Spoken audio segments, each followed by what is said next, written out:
Kofa report from the New Patriotic Party. Sefwi Biibiani, we're getting very disturbing images on Facebook page. Video I will show you now. Roll it. Glass is broken. In fact, minima the crowd, but it's a very, very, very, very serious situation. Kwame na Finn, reporter, was Sefwi Biibiani. Kwame na Bibi Aboko there. Biibiani Bekwai, good morning. Morning, Kofi Asantini. And I pay a video I may share on my Facebook page. A very disturbing door and as a glass nina break it down. A DNSC. A him fan on so no. Hello. Yeah, Mammy Teofin. About 2 days ago, and we are by 4 o'clock to 5 no more, and a union say, Basabasha, you be a coso a war, NPP fish, and the FM. Attention for the Americas, say, your Quacoshania, a coso a war, NPP office war. Now, your could do it as a winning and sell catcher.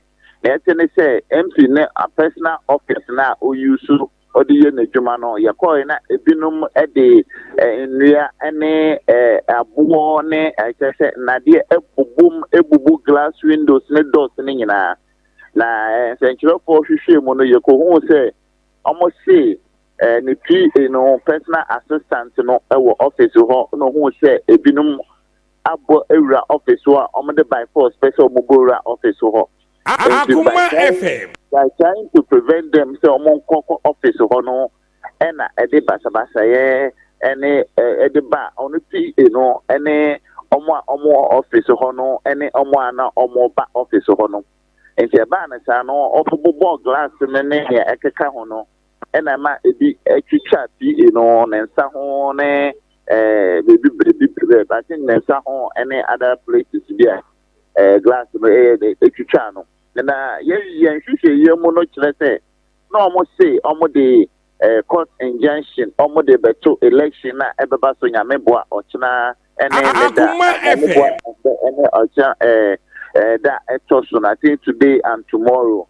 Internet almost the court injunction, but because no margin, you almost say, forms no brown, almost the forms in a bano, we just said, like big by more.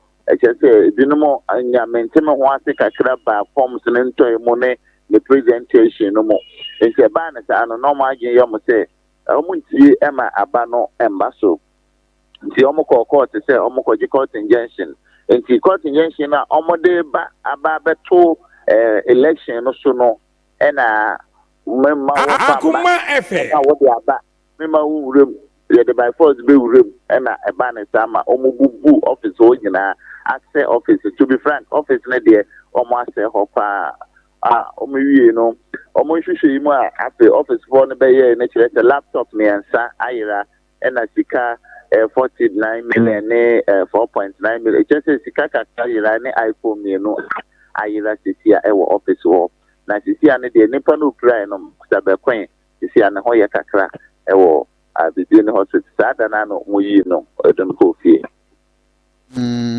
nti ehemfo na ko break ho no mo ye omatumi identify omachi binum so far no aye party nsem nti party nsem de ya montai nsam from ko police engine police nsem bebre but nipa no ma identify ne de omunim no na me di kan friend Jacob Ayema ono no ye lead communication team no any one moral guy bi and a few others are ka ho party for ni momo and identify the one in the suit as the bailiff from the high court no ka ho anomode we no omode ba. Wow. And apart from the PA now prior no other individuals and so prepare biana there be obia Akoma FM. Wow. PA no kwano prior PA no kwano prior and now almost about one for now injunction or matimi agye or mede atoso as now no dey and kakra meko office o di menu akwa akohwehwe ebeba so anase emba so as to say injunction no omagitu mo anase omo agintu me dey just say dia later in the day no ye nyina dey ni ye kohwe office o ye ko hu say e dia injunction no ba so anamba so. I see. That is the seat. Now, at the Hoyaba or more party anymore. Akoma FM. Oh, party no credit, party match me no. Before then, before election, I know match me no the data. We were way side, we MC side, we were MP side. I just said now we were one side. Party the match the data. And yeah, and then assembly fee, and yeah, assembly fee, and no, I'm a party no match. To be frank, party in the young lady, you know, Kroma, the beautiful Kroma in your politics, Kramon himself, you know, the match me no.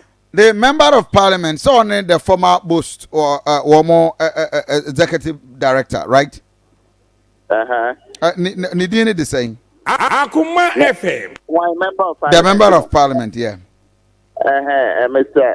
Alfred, Honorable Alfred Obimboateng. Alfred Robin Boating. And MC in Sia Wine. MC, you know. Many or only a wine. Many spatch was a near wine. Okay. Finn, my nawasi. Now we'll get in touch. Now, Finn. Debbie, I mean, sad divisions we and yeah, only Biibiani.